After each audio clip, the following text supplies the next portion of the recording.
भगवान महावीर स्वामी ने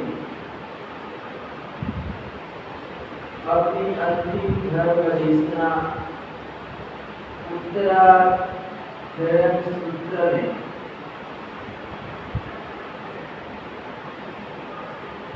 विनयी धर्म के बारे में बताते हुए कहा कि गुरु और शिष्य का संबंध एक पिता और बेटे के जैसा होगा।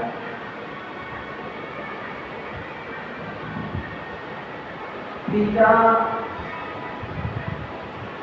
हमेशा अपने पुत्र को आगे बढ़ता हुआ विकास करता हुआ ही देखना चाहता है। यहाँ तक कि मेरा बेटा मुझसे भी आगे है, यानी एक बाप होता है, पिता होता है, उसकी एक तमन्ना होती है कि मेरा बेटा कितना विकास करे कि मुझसे भी सवाया निकले, उसका नाम हो, चारों ओर यश कीर्ति फैले। इस प्रकार की भावना एक पिता की होती है अपने पुत्र के प्रति। कहते हैं कि एक संस्कृत के महाकवि तो कविराज का एक पुत्र था। तो जैसे पिताजी पढ़े लिखे थे, संस्कृत के श्लोकों की रचना करते थे, काव्यों की रचना करते थे, वैसे ही ये बेटा भी अपने पिता की तरह श्लोकों की रचना करना, काव्यों की रचना करना और जो कुछ रचना करना, नई रचना करना, तो सबसे पहले अपने पिताजी को दिखाता। जैसे आज नई कविता बनाई तो पिताजी को दिखाया। तो पिताजी ने ध्यान से पढ़ा और कहा थोड़ी सी करनी क्या है, वैसे बहुत अच्छा तुमने काव्य बनाया है, लेकिन अभी कुछ सुधार की जरूरत क्या है, अभी कुछ सुधार की जरूरत है। तो कल वापस और नई कविता बनाई पिताजी को दिखाता है। तो पिताजी ने कहा कि और आगे बढ़, यानी और सुधार कर। तो इस तरह से हर रोज वो नई नई रचना करता और अपने पिताजी को देखा। तो पिताजी कुछ न कुछ त्रुटि निकाल देते, कुछ न कुछ उसकी भूल निकाल देते। तो एक दिन बेटे के मन में विचार आया कि इतना बढ़िया बढ़िया लिख कर पिताजी को दिखाता हूं, और पिताजी ने कभी भी मेरे लिए नहीं बोला, दो शब्द नहीं बोला कि तुमने कितना अच्छा काम किया है, अच्छी कविता बनाई है। कुछ न कुछ पिताजी गलती निकाल देते, कुछ न कुछ भूल निकाल देते। एक दिन वो बढ़िया से बढ़िया श्लोक की रचना सुबह से रचना लेकर गया, काव्य लेकर गया और दिखाता है। तो कहने की तरह पिताजी ने कहा कोई और सुधार की जरूरत है। तो फिर उससे रहा नहीं गया और उसने अपने पिताजी को कह दिया कि पिताजी मैं इतना दिनों से आपको दिखा रहा हूँ और इतने सारे मेरी रचनाएं, इतने सारे मेरे काव्य हो गए, लेकिन क्या आपको एक भी मेरी रचना पसंद नहीं आई? मेरे को ऐसा लगता है कि आपको ईर्ष्या क्या है, मेरे प्रति ईर्ष्या है, इसलिए आप कभी मेरे बारे में कोई प्रशंसा के दो शब्द भी नहीं कहते, नहीं बोलते। तो उस समय पिताजी कहते बेटा मैं तेरे को आगे बढ़ाना चाहता था कि मेरा बेटा मेरे से भी आगे देखे, लेकिन आज तुमने कह दिया है तेरे को जितना आगे बढ़ना था उतना तुमने बढ़ लिया, अब तुम आगे नहीं बढ़ सकते। जितना तेरा विकास होना था उतना हो गया सब, क्योंकि तूने कह दिया ना, एक बार कह दिया, अब मैं कल से तेरे को टोकने वाला नहीं हूँ, कुछ कहने वाला नहीं हूँ। तो इस तरह से कहते कि पिता होना है, वो पिता अपने बेटे को आगे बढ़ता हुआ देखना चाहता है कि मेरा बेटा मुझसे भी सवाया निकले। इस प्रकार की भावना एक पिता में होती है, पिता के मन में होती है। वैसी ही भावना यहाँ पर कहते हैं कि गुरु की होती है कि वो अपने शिष्य को आगे बढ़ाना चाहते हैं। क्या करते हैं? आगे बढ़ाना चाहते हैं। तो यहाँ पर कहते हैं कि गुरु सब कुछ देना चाहते हैं। क्या करते हैं? गुरु अपने शिष्य को सब कुछ देना चाहते हैं। जैसे नदी बह रही है, नदी में कितना पानी होता है, लेकिन कहते हैं कि पानी उतना ही आता है जितना पात्र होता है, जितना घड़ा होता है, जितना घड़ा बड़ा होता है उतना ही उसमें पानी आता है। नदी में तो बहुत पानी है, लेकिन कहते हैं कि जितना पात्र है उतना ही पात्र में पानी आ पाता है। गुरु तो अपना सारा ज्ञान देना चाहता है, लेकिन कहते हैं कि शिष्य की जितनी पात्रता होती है, जितनी योग्यता होती है, उतना ही वो ज्ञान ग्रहण कर पाता है। नहीं तो ऐसे भी शिष्य होते हैं जो मतलब हर तरह से कहते हैं कि गुरु महाराज पे तो कुछ न कुछ मतलब इस तरह से करते रहते हैं कि चलो ज्ञान के बारे में पढ़ाई के बारे में या दूसरे आहार विहार में कुछ न कुछ मतलब वो करते रहते हैं। ऐसे भी शिष्य पाए जाते हैं जो मतलब गुरु महाराज के प्रति इतना, गुरु महाराज को स्नेह रखते हैं, क्या करते हैं, गुरु महाराज को स्नेह रखते हैं, बड़ा प्रेम रखते हैं और सब कुछ अपना लुटा देना चाहते हैं। अपनी जो ज्ञान है, ज्ञान की जो गंगा है और अपने ज्ञान की गंगा से अपने शिष्य को नहला देना चाहते हैं। लेकिन कहते हैं कि जो योग्य शिष्य होता है वो ही ग्रहण कर पाता है। कहते हैं कि यहाँ पर एक कहानी आती है कि गुरु शिष्य यानी दो ही थे। एक चेला था महाराज जी का, तो एक दिन वो विहार करते करते एक नगर में गए और नगर परिचित था, यानी संघ के जो लोग थे, श्रावक श्राविका थे, वो सभी को आचार्य भगवान अच्छी तरह से जानते थे। सभी परिवारों के साथ आचार्य भगवान का अच्छा परिचय था।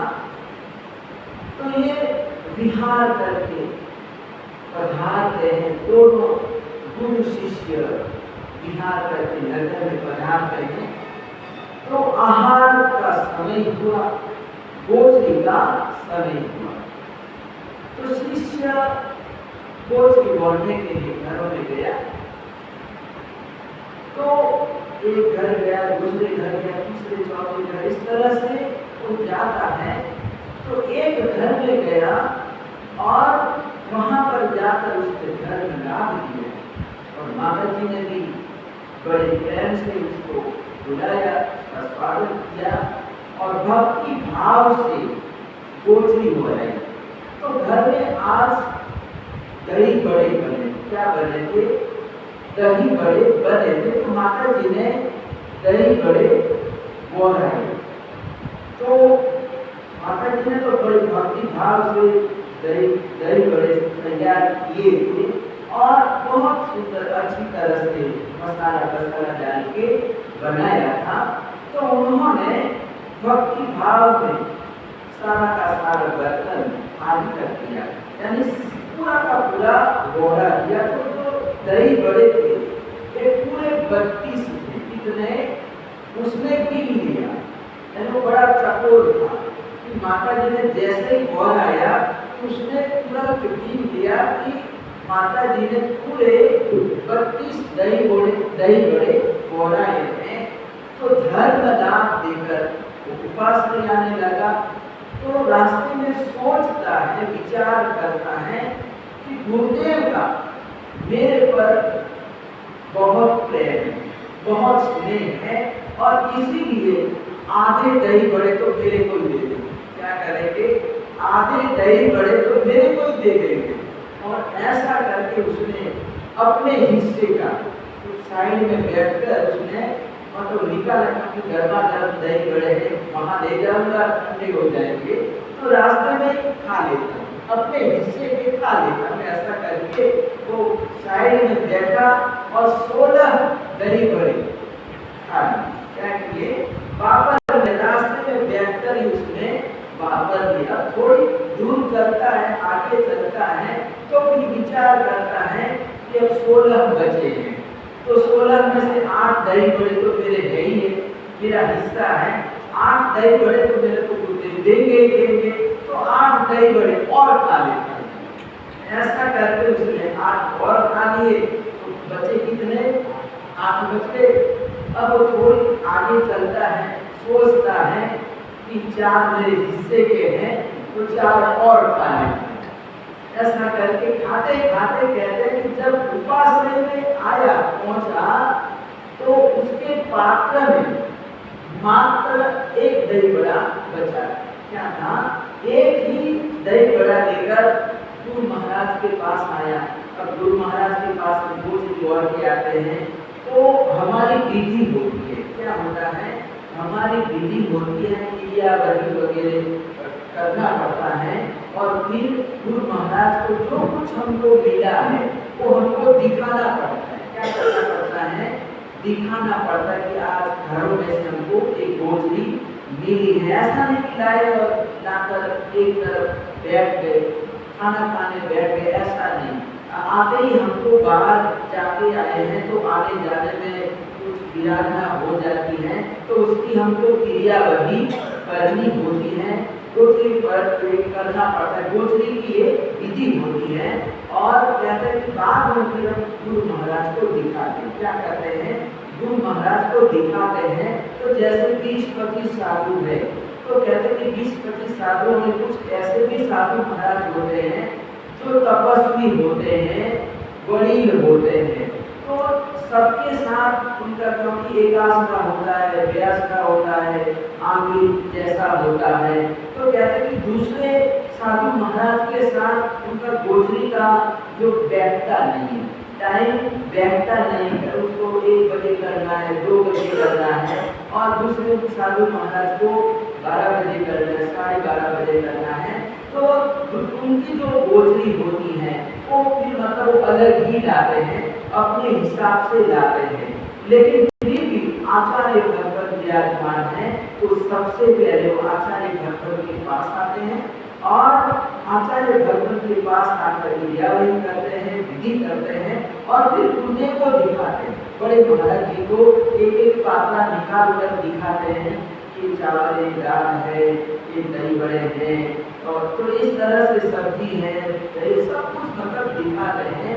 और फिर गुरु महाराज से विनती भी करते हैं। क्या करते हैं? गुरु महाराज से विनती भी करते हैं कि गुरुदेव कृपा करो, कुछ कृपा करो। तो बड़े महाराज जी कुछ एक आध रोटी, कुछ मतलब कुछ ना कुछ लेते हैं। क्या करते हैं कि ले लेते कि मतलब इतनी भक्ति से लाया है, विनती कर रहा है, तो गुरु महाराज उसके पात्रे में से भी कुछ न कुछ एक आध टुकड़ा ले लेते हैं, ग्रहण करते, तो शिष्य भी खुश हो जाता है। क्या कहते हैं? खुश हो जाता। हमने देखा है कि हमारे तपस्वी जी महाराज थे, वो अभी भी है, वो 104 वर्ष के, कितने? 104 वर्ष के हैं। मुनि श्री विनय रत्न विजय महाराज, उनका बड़ौदा में चातुर्मास चल रहा है। तो हमारी नई नई दीक्षा हुई थी, तो सारे साधु महाराज और गुरुदेव तो सामने गोचरी करते थे, लेकिन वो कुछ लेट करते थे, तो उनका गोचरी का अलग से जाना, बोल के आना, और फिर गुरु महाराज के पास आकर वो विधि करते, विनती करते और दिखाते थे। पूरा दिखा के फिर गुरु महाराज से वो आग्रह भी करते थे कि गुरुदेव कुछ न कुछ लीजिए। तो इस प्रकार से गुरुदेव तो महाराज जी को नाराज नहीं करते थे, कुछ न कुछ ले लेते थे। अब अकेले बात कर रहे हैं तो कभी कभी बच भी जाता है। क्या होता है? कभी कभी बच जाता है, कुछ आइटम बच गई, तो फिर हमारे जैसे मुनियों को बुलाते थे कि आओ आओ, तो फिर हमको मिल जाता था, उनका बचा हुआ हम ले लेते थे। तो इस तरह से मतलब होता है। तो यहाँ पर जैसे ही शिष्य आया, गोचरी गौरी आया, गुरु महाराज के पास आकर उसने विधि की, और विधि करने के बाद उसने पात्रा निकाला और पात्रा निकाला दिखाया। तो गुरु महाराज ने देखा कि दही चारों ओर चिपका हुआ है, फिर भी एक ही दही बड़ा है, बाकी के दही बड़े कहाँ गए? यानी गुरु महाराज समझ गए। तो बोले, पूछा कि यहाँ के लोग तो बड़े उदार हैं, बड़े भक्ति भावना वाले हैं, तो शिष्य को पूछा कि तेरे को एक ही दही को बड़ा हो रहा है क्या? तो बोला कि नहीं नहीं गुरुदेव, माता जी ने दही बड़े तो 32 बोराए, कितने? 32 दही बड़े बोराए थे। तो गुरु महाराज पूरा आंखें निकाल कर, आंख लाल करके पूछा तो कि बाकी के दही बड़े कहाँ गए? एक ही लेके आया। तो बोला कि मैं रास्ते में खा गया। तो जवाब देता है कि मैंने सारे के सारे दही बड़े, 31 दही बड़े रास्ते में खा लिए थे। तो गुरु महाराज गुस्से हो जाते हैं, कहते हैं अरे उन्हें इतने सारे दही बड़े कैसे खा लिए? तो जो बचा हुआ था ना वो भी उसने उठाया और मुंह में रखते हुए बोला कि ऐसे खा लो। तो कहते कि पूरे के पूरे 32 दही बड़े उसने खा लिए। क्या किया? एक भी दही बड़ा गुरु महाराज के लिए रखा नहीं। तो कहते हैं कि ऐसा शिष्य हो। यहाँ परमात्मा कहते हैं, समन भगवान महावीर स्वामी कहते हैं कि ऐसा शिष्य हमको नहीं चाहिए। यहाँ पर विनयवान शिष्य चाहिए। कैसा चाहिए? विनयवान शिष्य चाहिए। गुरु महाराज का भी ख्याल रखने वाला, सुख दुखों का ख्याल रखने वाला ऐसा शिष्य हो। तो यहाँ पर कहते हैं कि शिष्य के लिए परमात्मा ने कहा कि दमन, आत्मदमन करना। क्या करना? कि शिष्य को भी कहते हैं कि गुरु महाराज दमन करते हैं। क्या करते हैं? दमन करते हैं, अनुशासन रखते। क्या करते हैं? अनुशासित करने के लिए वो कठोर शिक्षा भी देते हैं। क्या करते हैं? कठोर शिक्षा भी देते हैं कि चलो पढ़ाई करो। क्या करो? पढ़ाई करो। जब तक 5 गाथा याद नहीं होगी, क्या होगी? जब तक 5 गाथा याद नहीं होगी वहां तक नवकाशी नहीं मिलेगी। क्या मिलेगा? नवकाशी नहीं मिलेगी। इस प्रकार के भी नियम कर सुबह में कहते हैं कि याद करना, पहले पढ़ाई करना। क्या करना है? पढ़ाई करना है। तो जब तक वो 5 गाथा कंठस्थ नहीं करेगा वहां तक कहते हैं उसको खाना नहीं मिलेगा, भोजन नहीं मिलेगा, चाय पानी नहीं मिलेगा। तो कहते हैं कि ये एक प्रकार का दमन हो गया। क्या हो गया? ये एक प्रकार का दमन हो गया। हमारे पंडित जी थे राजस्थान के, भरजी के पंडित जी थे। ये अपना प्रखर उमेदपुर के पास एक भरजी गांव आया हुआ राजस्थान में, और वहां के गोविंद राम व्यास जी पंडित जी थे। और पंडित जी बड़े कड़क थे। क्या थे? कड़क थे। और शायद उन्होंने यहाँ पर आगरा में भी आके पढ़ाया है सभी को। उस समय सब महाराज की बाल मुनि थे, मुरादाबाद, यहाँ पर होशियारपुर, सभी चातुर्मास में, पंजाब में जो समुद्र सुरेश्वरी महाराज के चातुर्मास हुए वो साथ में थे। और हमारे गुरु जी ने मेरे को बताया था कि गोविंद राम व्यास जी का ऐसा नियम था कि सुबह में नवकाशी करना है तो पहले गाथा याद करो। क्या करो?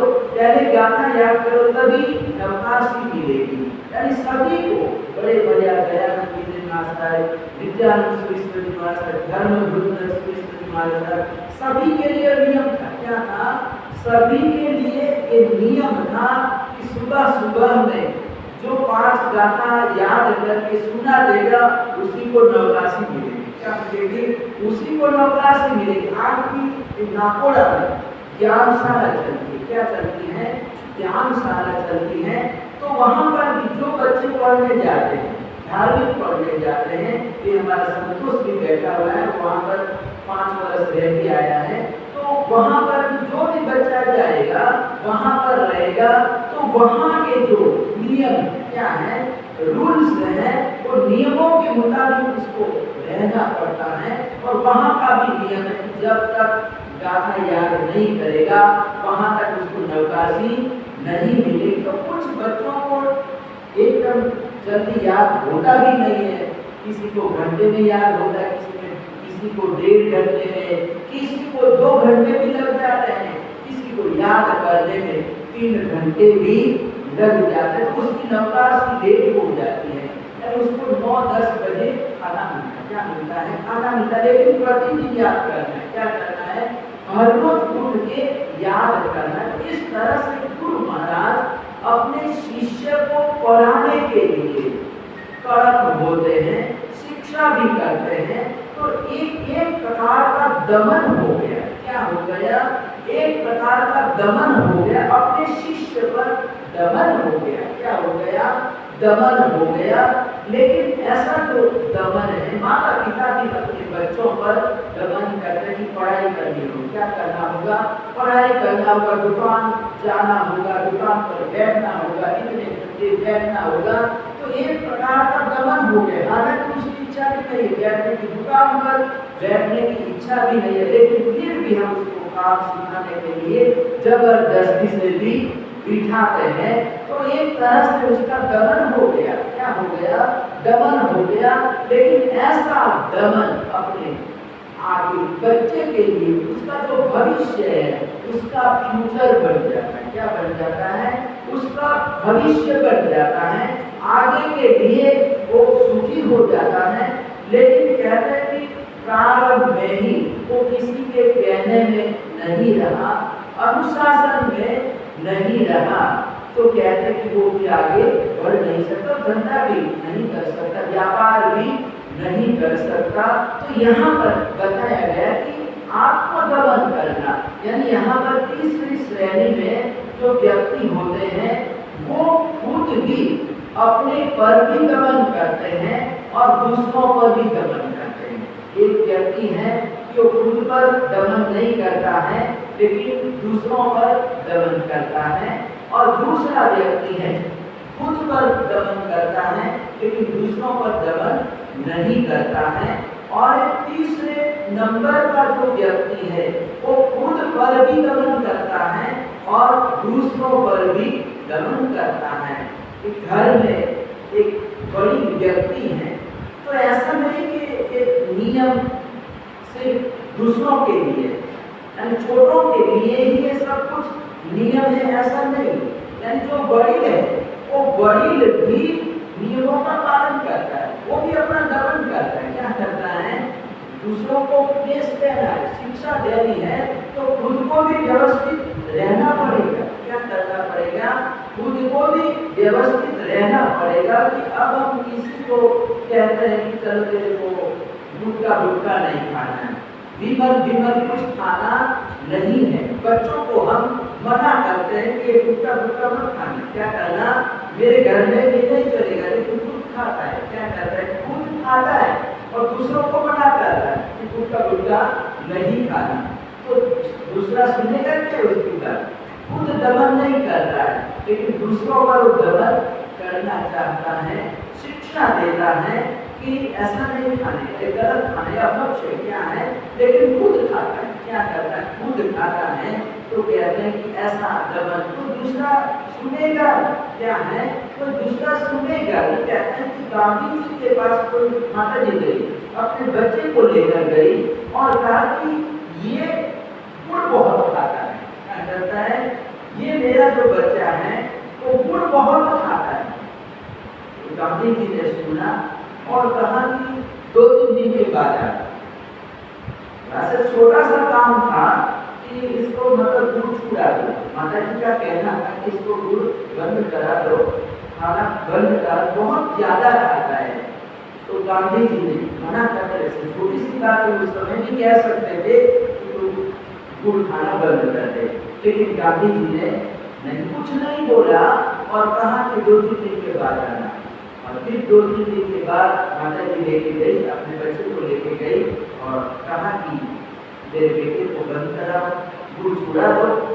तो उस समय उसने महात्मा गांधी ने समझाया कि ज़्यादा गुड़ खाने से क्या क्या नुकसान उठाना पड़ता है, ऐसा उसको समझाया और समझाने से बच्चा मान गया और उसने गुड़ खाना छोड़ दिया। क्या किया? गुड़ खाना छोड़ दिया। तो माता जी पूछती है कि 2 दिन पहले भी मैं आई थी, यानी उस दिन भी तो आप कह सकते थे, बच्चे को समझा सकते थे, लेकिन आपने मेरे को 2 दिन बाद में बुलाया, क्या बात? तो उस पर गांधी जी कहते कि माता जी ऐसा है, मेरे को भी गुड़ खाने का बहुत शौक है। क्या था? मेरे को भी गुड़ खाने का बहुत शौक है और मैं भी गुड़ खाए बिना रह नहीं पाता हूँ, और इसलिए मैंने कल गुड़ खाना छोड़ दिया, यानी बंद कर दिया। इसलिए मैं आज बच्चे को कह रहा हूँ कि गुड़ खाना बंद कर दे, छोड़ दे। क्या कर दे?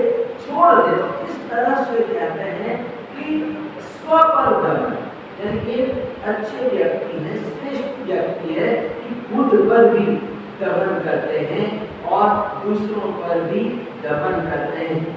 दमन की तो शिक्षा देते हैं। क्या देते हैं?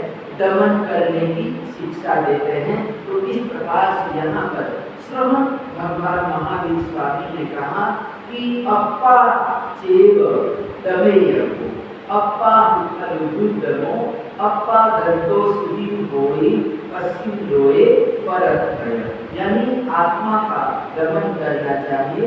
और जो व्यक्ति आत्मा का दमन कर लेता है, स्वयं का दमन कर लेता है, वो व्यक्ति इस लोक में और परलोक यानी दोनों लोकों में सुखी हो जाता है। क्या हो जाता है? सुखी हो जाता है। यहाँ पर कहते हैं कि एक कहानी भी है कि टीकाकार ने लक्ष्मी बंडक गढ़ी ने कि अप्पा चेव दमेयको अप्पा हुक्कलुद्धमो अप्पा दंतो सुधि होई पश्चिम लोए परत है।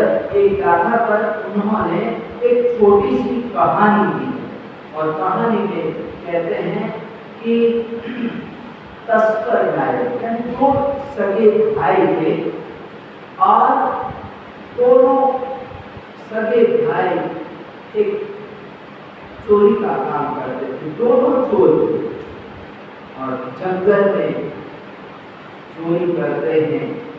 तो उन्होंने जंगल में जाके पूरी अपनी टीम बनाई और वो चोरों के नायक बन गए।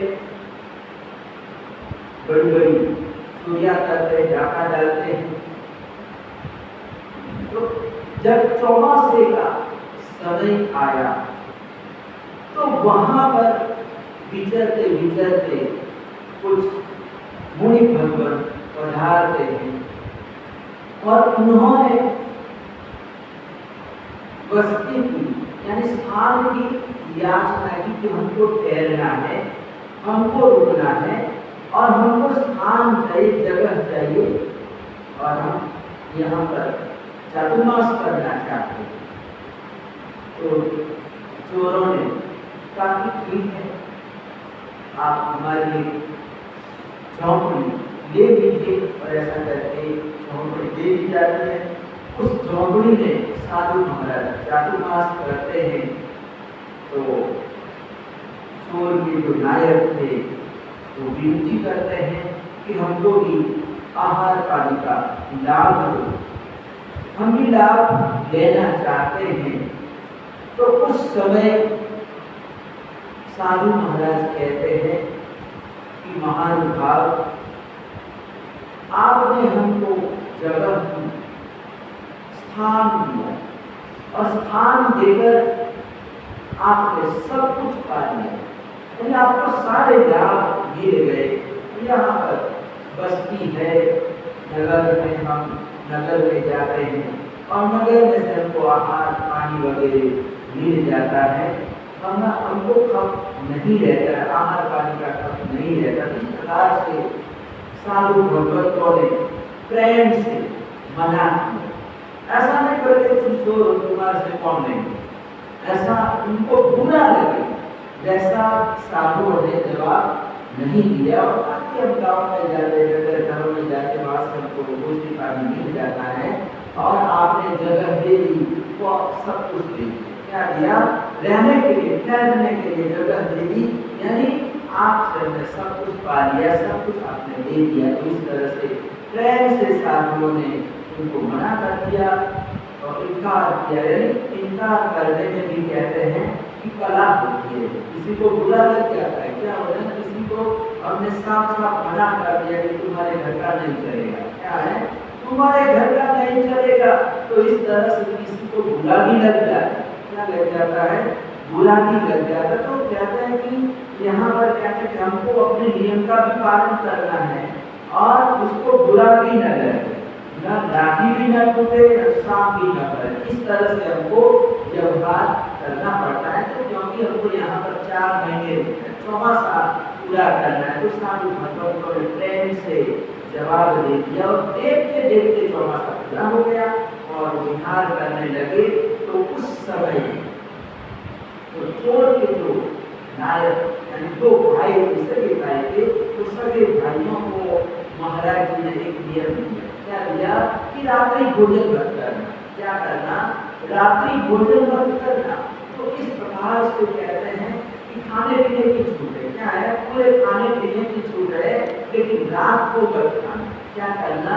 रात को भोजन मत लेना, मत खाना।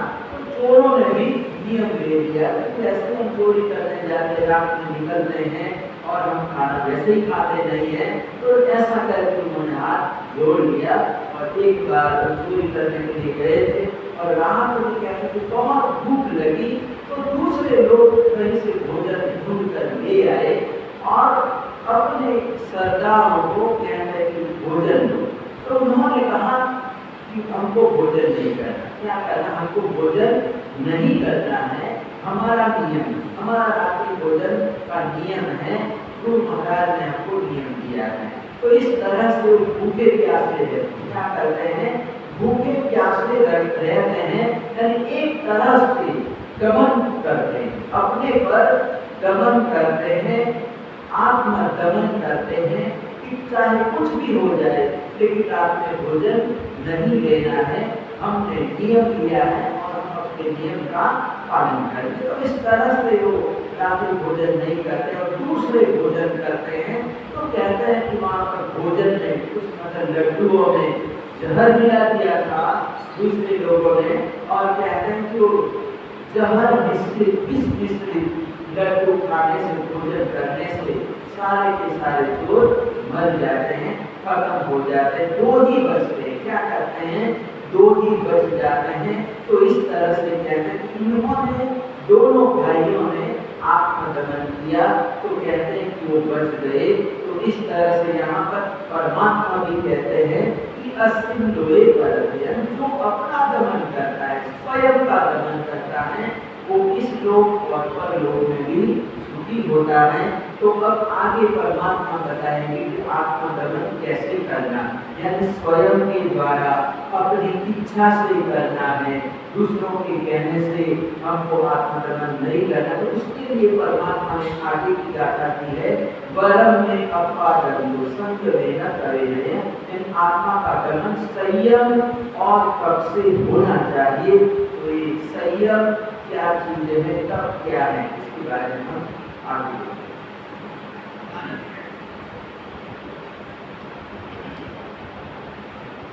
धन्य कुमार चरित्र में अपना प्रसंग चल रहा है कि पुण्य का सितारा धन्य कुमार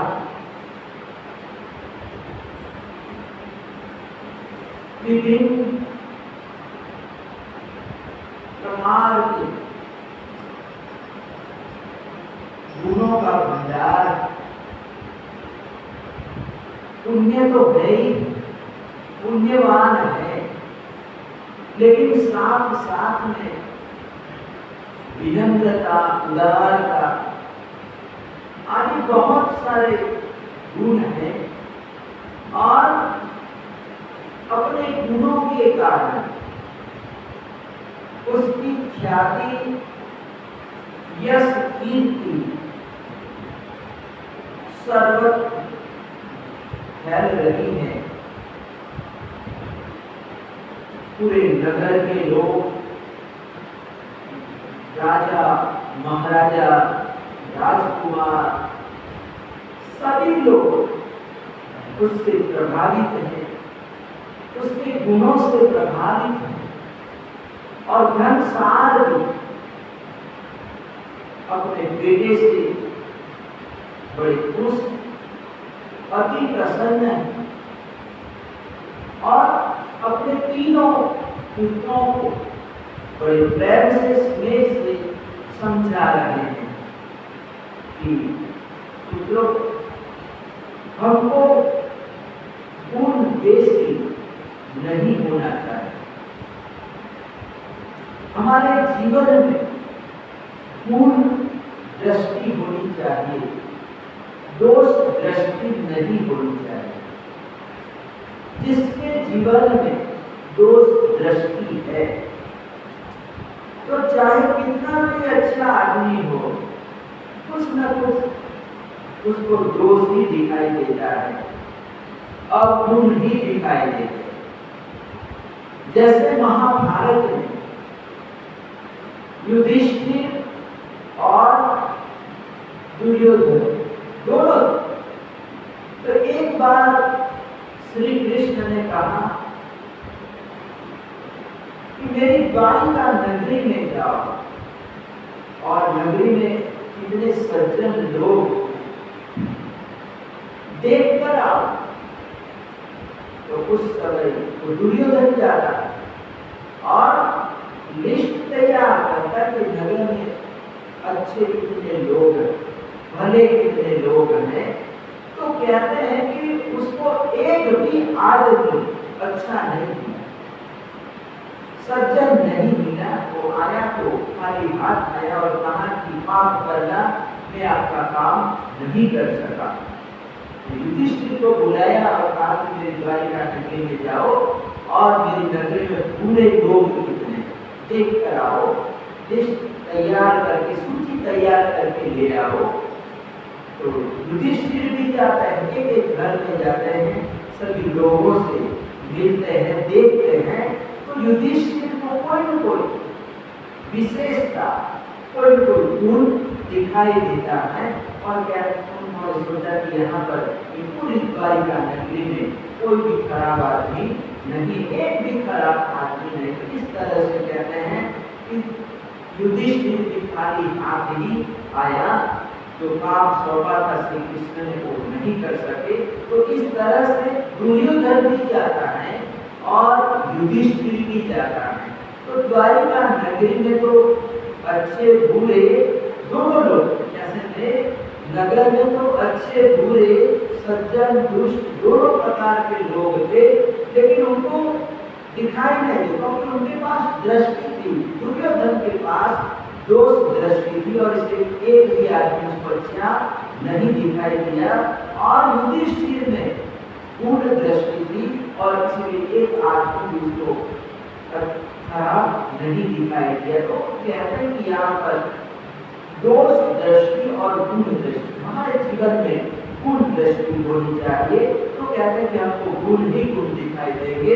तो मेरा धन्य कुमार है, कितना गुणवान है। अगर हमारे में गुण दृष्टि है तो उसके जो गुण है वो गुण ही हमको दिखाई देंगे। लेकिन अगर हम दोष दृष्टि देखेंगे तो हमको दोष ही दिखाई देगा। तो इस तरह से धर्मसार अपने पुत्रों को समझा रहा है, लेकिन वो समझने के लिए तैयार नहीं है।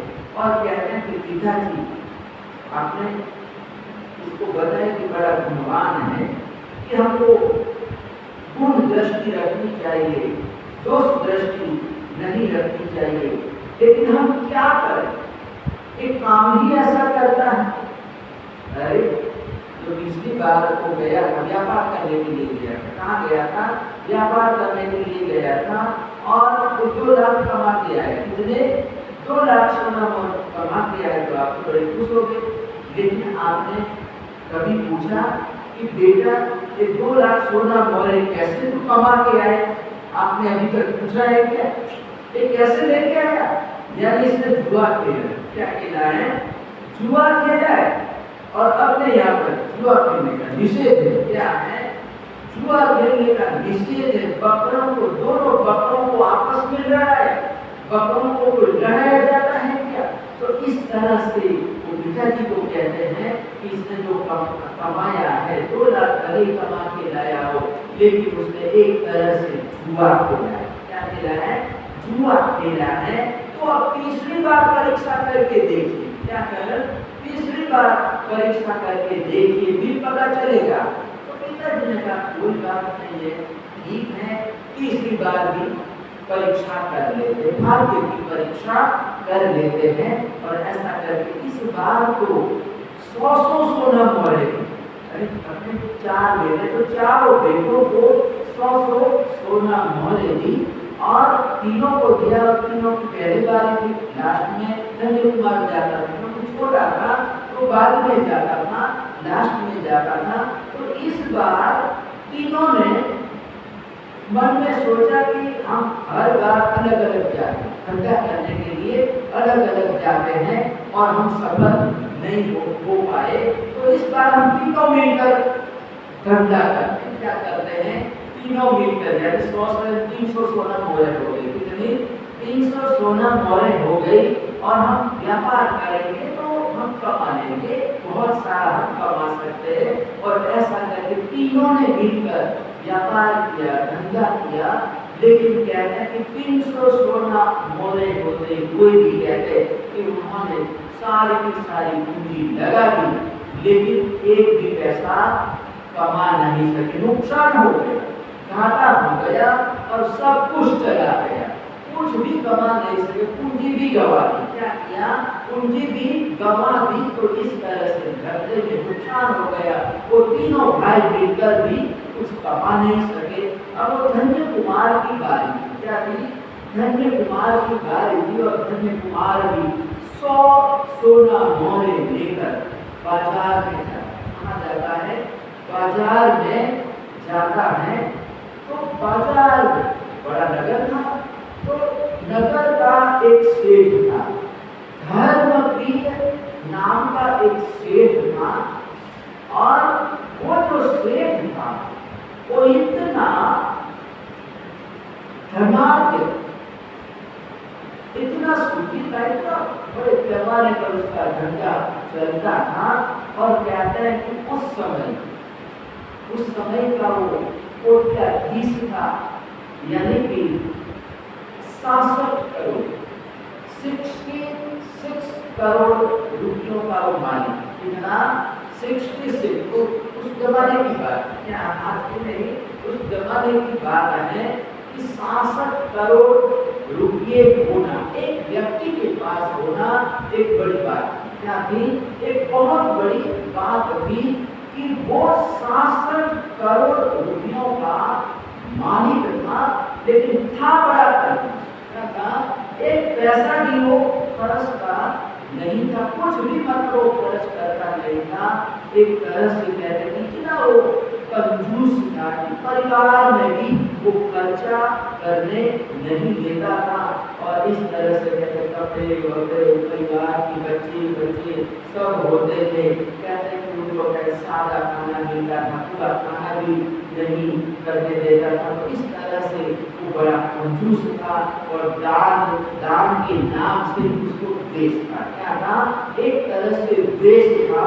तो ऐसा व्यक्ति इतना कहता कि होते हुए भी वो धन का गुलाम था, और धन के प्रति इतना ममत्व था, इतना आसक्ति थी। तो उसने देखा कि ये जो मेरे बेटे हैं वो धीरे धीरे बड़े हो रहे हैं, और बड़े होने पर ये जो मेरा पैसा है 66 करोड़ जो रुपये हैं, ये ले लेंगे। क्या करेंगे? ले लेंगे, अपने धंधे में लगा देंगे। क्या करेंगे? अपने धंधे में लगा देंगे। तो उसने क्या किया? हालांकि घर में सब लोग, बेटे हैं, बहू पोते हैं, माता जी है, घर में पत्नी है, सब पूरा परिवार है, लेकिन वो अकेला ऐसा सोच रहा है कि ये मेरे पैसों का क्या होगा, यानी कि इनके हाथ में चला गया तो फिर मैं तो मंथन पार हो जाऊंगा, मेरे पास तो एक भी पैसा नहीं रहेगा, क्योंकि अब मुझे गुना तो होना ही है। क्या होना है? मुझे गुना होना है। तो बेटे सारा पैसा अपने कब्जे में ले लेंगे, ये मालिक हो जाएंगे। क्या करेंगे? ये मालिक हो जाएंगे। तो उसने चुपचाप क्या किया? जितना पैसा था, सोना चांदी वगैरह जितना पैसा था, कहते हैं उन्होंने सब मतलब बेच दिया चुपचाप, किसको पता ही नहीं। बेटे 4 बेटे हैं, माता जी हैं, सब है, लेकिन कहता है कि परिवार वालों को कोई पता नहीं, एक भी आदमी को उसने पता नहीं चलने दिया।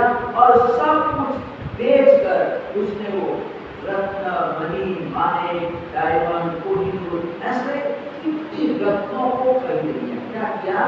कीमती रत्नों को खरीद लिया, क्योंकि संभालना है। क्या करना? पैसे को संभालना है।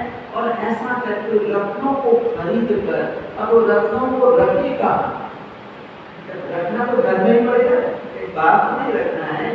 तो कहते हैं कि उसने एक ऐसा पलंग बनाया, एक पलंग बनाया और पलंग के पाए होते हैं, 4 पाए होते हैं और उसको बीच में मतलब खाली जगह रखी, कोले होते हैं, कोले बनाए और उसमें जितने भी रत्न थे सब भर दिए, ठूस के मतलब भर दिए, चारों पायों में वो सब कुछ भर दिया और ऊपर से बंद कर दिया। तो मतलब इस तरह इतना फिट कर दिया कि किसी को पता ही नहीं चला। और इस तरह से कहते हैं कि पलंग पर सोया है, क्या करता, पलंग पर ही सोता है, उतरता ही नहीं, नीचे अपना पलंग छोड़ता ही नहीं था, पलंग पर ही वो सोता रहता था, बैठा रहता था। तो इस तरह से अब आगे क्या होता है, घर वाले देख रहे, पिताजी बाहर भी जाते नहीं है, किसी सगे संबंधी के घर भी नहीं जाते हैं, कुछ नहीं, बाहर जाते पलंग पर ही बैठे रहते हैं, पलंग को छोड़ते ही नहीं है। तो बेटों को भी लगता था कि पिताजी पूरा हरे पीरे घूमे करे, लेकिन वो जाता ही नहीं था, बैठा रहता था। तो इससे उसका शरीर भी बहुत भारी हो गया, भारी हड़बड़ हो गया, खाता पीता था लेकिन कहीं जाता ही नहीं था। तो उससे उसका शरीर भी बड़ा भारी हो गया था। तो बेटों को, परिवार वालों को चिंता होने लगी कि पिताजी किसी की सुनते नहीं है, हमारी सुनते नहीं है। तो इस तरह से कहते हैं कि तो नीचे उतारना चाहते हैं, पिताजी को दुकान भी ले जाना चाहते हैं, लेकिन वो धन के प्रति इतनी आसक्ति है, उसको ऐसा है कि अगर मैंने पलंग छोड़ दिया, पलंग छोड़ के कहीं इधर उधर गया तो कोई खोल के देख सकता, क्या कर खोल के देख लेगा, तो इसलिए वो पलंग छोड़ता ही नहीं था। तो अब शरीर है, तबीयत नरम होती है, तबीयत खराब होती है, तो भी उसकी दवाई वगैरह सब होता है, लेकिन वो कहता है कि डॉक्टर किसी को भी बुलाना है तो यहाँ पर ही जाना, घर पर ही रहते हैं, दवाखाने नहीं जाऊँगा, मैं एक पलंग छोड़ने वाला नहीं। तो इस तरह से कहते हैं कि बीमार हो गए, अस्वस्थ हो गए, लेकिन वो पलंग को छोड़ने के लिए तैयार नहीं, और किसी को बताया नहीं है कि पलंग की भीतर क्या है। तो अब क्या होता है, हम आगे देखते हैं।